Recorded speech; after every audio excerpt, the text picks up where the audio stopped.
Okay, where are we next?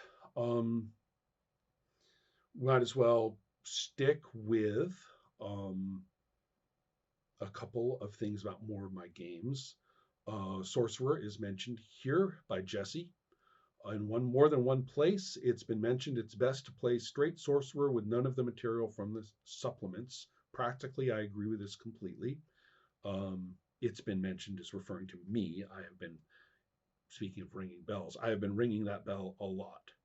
Um, in the past, pretty straightforwardly, people read the relationship maps in the Sorcerer's Soul, or they read the fantasy stuff in Sorcerer, Sorcerer and Sword,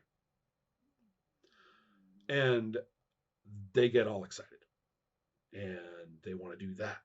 And they run roughshod over all the rules of Sorcerer, and all the demon components just look like, just look like powers to them. They're used to powers lists, so they can spin that. I mean, they can work with that. That's okay. Resolution, okay. There's some kind of resolution roll and a bunch of demon powers, and okay, we got it. Um, that's what I've observed too many times to ignore and just chalk up to occasional user interface writing artifacts. No, this is a trend. This is a problem. So that's why I've been really hammering that. Well, Jesse is then asking in that, with which he has no basic objection, but in that he says frequently someone says, "Man, I really want to find or play a good sword and sorcery game." And of course, my brain thinks of Sorcerer and Sword. Thank you. That's nice. I like that. However, it feels weird to say, "I know just the game, but first we must learn and train with this other setup." Do you have any thoughts about onboarding directly into Sorcerer and Sword if that's the vibe material the players are jonesing for? Well, yeah, I guess.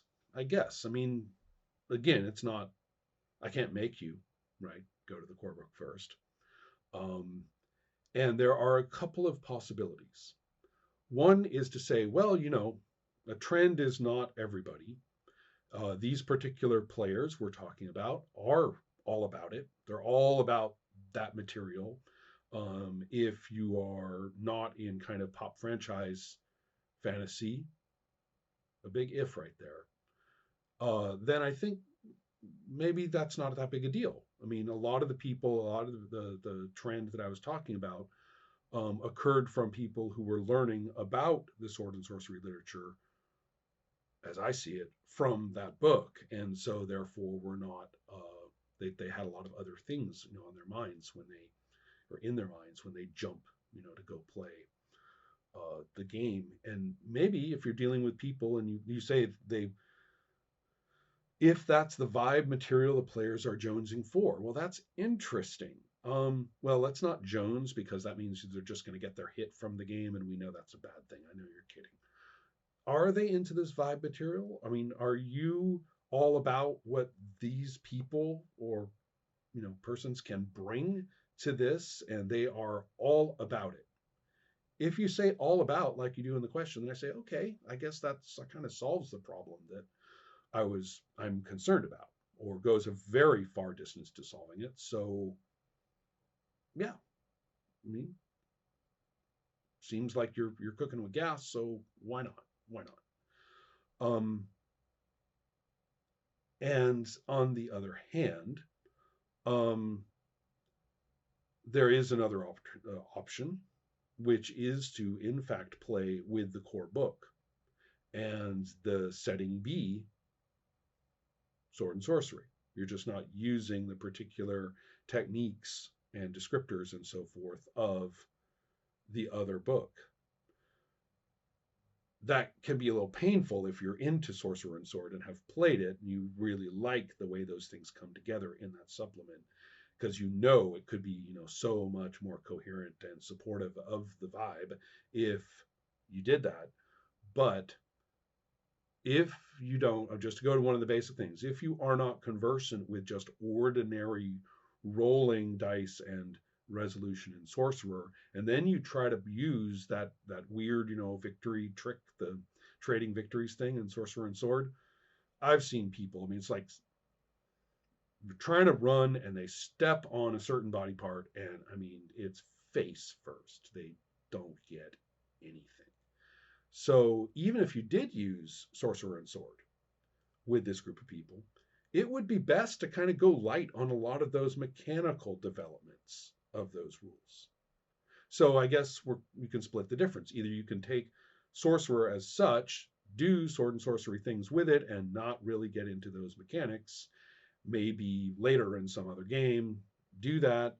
Or you can do sorcerer and sword, but you're kind of playing a sorcerer version of it to start as part of the onboarding. So, I actually came up with an answer on that one. I'm okay with that. Where are we now? Where we are now is will we ever escape my games? Actually, I really appreciate the attention to my games here. I like talking about them, and I like talking about others. So there's really you know, no if then or choice. Either one's fine. It's just there's a lot of it this time. Here we get Pedro with Champions Now, and he mentions something that I wrote a couple of years ago. Um, and somebody had asked me about some certain comics of today. A lot of them are extremely meta Superman. Um, I talked. He talks about a couple of other characters, and that's not what's important here. What's important here is that they mention Invincible, and I said this is a part. I said you could do it. This sounds good, right? But of course, I don't like do it, right? I don't come to my role playing games to play it in the sense of some other media's effect or content. Um, I do say Invincible applies well, although it's part of an important subset of superhero comics, Meta Superman. So that's what I'm saying back in that Discord channel. And if you know my blog, you know that I have a lot of stuff about Meta Superman. A lot of it goes pretty far into the stratosphere, um, the metasphere, if you will, and is a powerful topic. I mean, there are people who have spent their entire creative career grappling with, Meta Superman. I can think of one person who is often billed as the anti-superhero comics creator who cannot stop this romance with Superman, just cannot stop validating it. Obviously, the person is deeply in love with Superman and will never let this go. Anti-superhero, indeed. So uh, I say I'm tempted to imagine an RPG or a subroutine of Champions Now just dedicated specifically to it. So I'd be ready to talk about Invincible or anyone of his ilk after pondering that general topic in Champions terms first. And Pedro, of course, no surprise. As soon as he saw subroutine of Champions Now, he's like, I want to know about that subroutine. What's that? Okay. I'm busy designing games right now. I'm not going to get into what it would take to actually design that, which I would have to take very seriously and do it through play of Champions Now in a dedicated fashion for quite some time. Not really up for that right now. But it's there to be done. And to understand it, one has to look at the history of Superman and the fact that the character also seems to spawn commentary because the character is kind of like an outline around an empty space. Um, to discover what the shape of that outline is, you make up something which is not that. And you either make a very humanized super person and therefore find what the outline is of human and super, in that construct, whatever it may be, but you're going to try to find it, or by checking out something that isn't it, but very like it in some way. So humanizing is one thing. And the humanizing is kind of cool because it can go to a very positive humanized thing or a fraught one, or it can go into basically, well, humans are assholes. So, what if we humanize Superman? Uh-oh, right? So there's those, and then there's others which are along the lines of, instead of taking the humanity and kind of seeing how that applies to the powers, is then you get all science fictiony and go to the powers and the extraterrestrial origin and all that stuff, and you say, all right, I'm going to ramp this into super positive but inhuman and ultimately not particularly empathetic form, or I'm going to ramp it down into basically you are cosmic, but you're an asshole. And so you can find these different ways of discovering the outlines of Superman. There's also the Jesus-y part, which is a big deal, especially the smooth blend American Jesus, who is shockingly present um, in his invisible way. And so, therefore, um, addressing that relative to Superman is possibly the more demanding version of these. But those are three of the angles that I would strike at. It would probably be mostly, I mean, one could even just say, hey, let's play Champions now. And you just say in the powers line, you just say something like, what about Superman? Question mark. Or something like that. I mean, maybe a little, making sure that it's more about your content and not a canonical thing. But something like that, and set it somewhere fairly, just, oh, as far as the other line is concerned, it could be almost anything, and see what happens. See what happens in play. See how it goes. See what people come up with. That would be my starting point. Arriving at a subroutine for it might be as simple as just setting up an understanding of how to make the rubric in the first place, or it would focus on specific power sets of different sorts, because Superman has had multiple different power sets at different times. It's not what Superman can do. So how do you address that? And does that even matter? Do the powers even matter? Well, they might. How do we get superlative in there?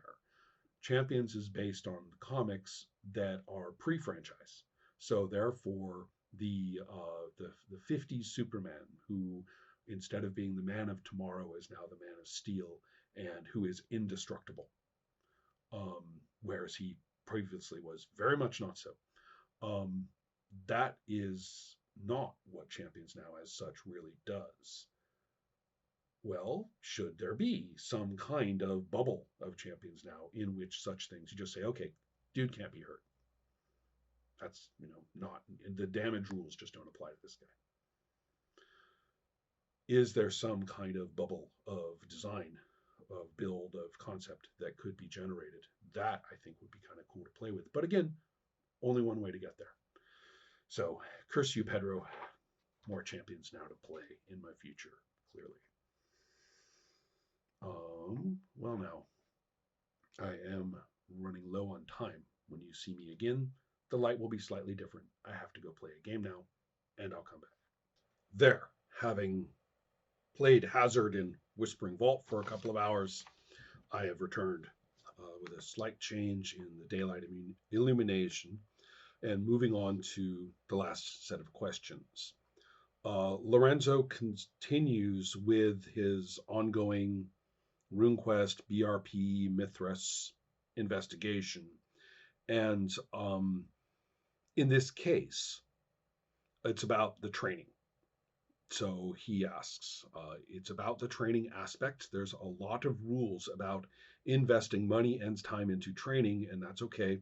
But it also seems to imply that there needs to be a number of NPCs, institutions, etc.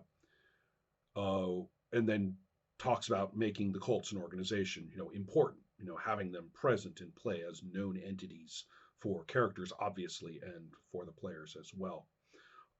It seems a little unwieldy. So in short, the question is, in your experience, how important is this aspect of the game? This means, first of all, let's put Mithras, which is a modern game, aside. Whatever it is, and we really need to go back to the 70s, where what in Bushido is called downtime, which is a bit of a misnomer, is hugely important for play in the fantasy trip and in all sorts of games at the time. Um, the presumption that your characters were living life and had employments with weekly or monthly income, and that you were tracking this, and that you were effectively doing home ec for your characters, in some cases with living expenses being calculated or known for that character that you would actually have to, you know, you'd have to deduct.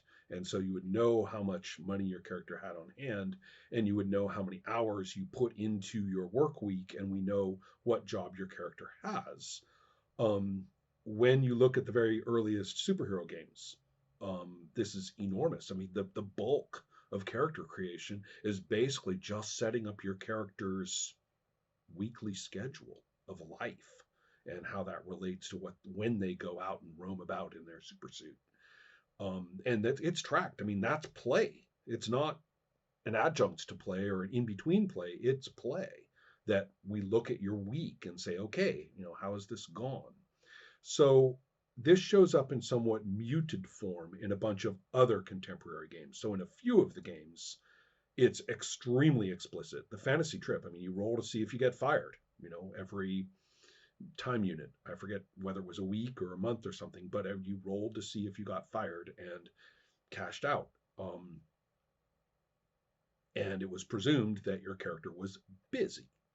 Whether play is supposed to occur when you're not in the workplace or whether play can occur in the workplace is not very well articulated for many of these. But again, the quantification of it and the concept of game time as progressing, the calendar in Bushido, where you know exactly what day of the week is involved, the detail that these games bring to it may distract one from realizing that other games presume something either exactly like that going on or something slightly more abstracted or slightly less formalized to the 24-hour period is going on. And early RuneQuest is very much like that, particularly with the Gloranthan calendar if you're going to be playing in Glorantha. And the presumption is if you're going to be playing this at all, like in your own setting, that you should have a calendar and you should know at least what week it is. And then on a given moment of detailed play, saying what day and knowing your character's age. And this is why they have these aging tables. In all these games, there's all these things about what happened as their character ages. And I've hardly ever used those in play in most of the role playing I've done. I mean, if you're going to be playing the equivalent of 5 hours of your character's life in 5 sessions, then who cares about, you know, the effects of aging? But in these presumptions of play that people had where you were actually playing out years of a character's life, I think a lot of people later encountered that in Pendragon, which has its own method for doing that. But you should recognize just how pervasive this notion was in the 70s. And so, as I say, I'm less interested in the moment at the in the games where this is incredibly explicit and very interested in the games where it's necessary, but nothing in the rules says, you know, track your calendar, know the days, you know, mark the calendar. But so many things in the game make that very clear. In the case of early RuneQuest, where characters are created in debt, and it is necessary to know what temple did you go and get that training and that spell from? Where did you go and get credit equal to your power times 100 to go and buy the spells with? And the presumption is not that you took money and went over to the spell stall, that no, you went and trained at the temple and learned this magic as part of your temple experience.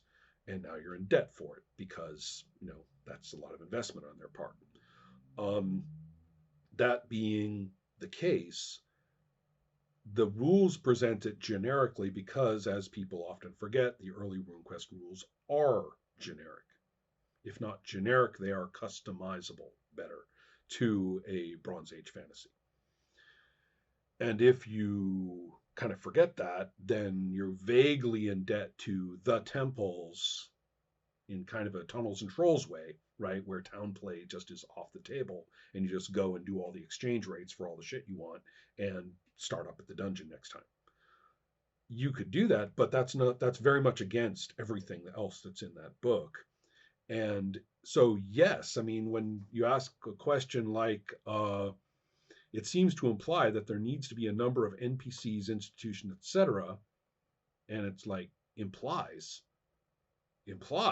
why else would I be playing early RuneQuest unless there's a bunch of institutions of temples, guilds, etc., full of people with opinions. And it says here, but it seems a little unwieldy. It's not unwieldy if that's what you came here to do. So I just see that as intrinsic to the game, even if it's not quite as quantified, picky, and count your copper pieces as Bushido is, or some of the other games of the time. But it's very much in that spirit. You are playing you. If you don't play your character's daily life day by day, you know how many day by days have gone by, and you know what kind of effort and what kind of debts were involved. RuneQuest doesn't have things like paychecks and payday and getting fired and stuff like that. But the notion that your character is busy culturally, that's a given. It's we should know that. Um, so that's my take. Yes and no, it's not unwieldy because it's how you play. So it's wieldy, right? You wield it, you do it. So that's kind of my point is that when you're looking perhaps at what you might see in any later game that harks back to this, it's not just a game that it's harking back to. It's an entire set of assumptions about play that makes, for example, some of the frantic prose in Advanced Dungeons and Dragons about tracking time make a little more sense. It's not coming from left field. The notion that, this setting and culture and place and locations and game time and your characters moving and living and reacting in it was very much on the minds of the people who were writing these texts. It was not on the minds of the people playing at tournament tables. It was not on the minds of 14-year-old boys who, sat down to play D&D, but it was very much on the minds of the people who were doing the designing and the writing of the books. So, second part from Lorenzo. It's about experience rolls. Nothing in the text for Mithras. So this is a Mithras question. Incidentally, I found my Mithras book, so we're good. It's a black spined book. It was next to another black spined book and kept hiding, but found it. All right, so I checked it out. Nothing in the text for Mithras suggests that there needs to be a relationship between what a character did and what they roll for. So let's stop right here. We have in this game rolls to see whether certain things improve between sessions or between adventures or what have you. And so knowing that, the next question is how linked is that to what the character did in prior play? The RuneQuest design tradition has a direct link. You have to succeed in something to get a chance to improve it. So then you have a percentage to roll to see if it goes up. In the case of Stormbringer, there is a roll to see how much it goes up, like a 1d10 or something like that, in terms of percentage. And then however, in classic RuneQuest, it's a flat 5%.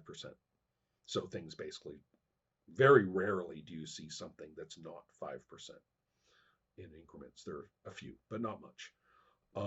That changes with Avalon Hill, which gets much more fine-grained. But in the case of the early RuneQuest, again, you have to succeed in a roll, and then for that skill, that gives you the chance afterward to roll to see if it improves by a certain amount.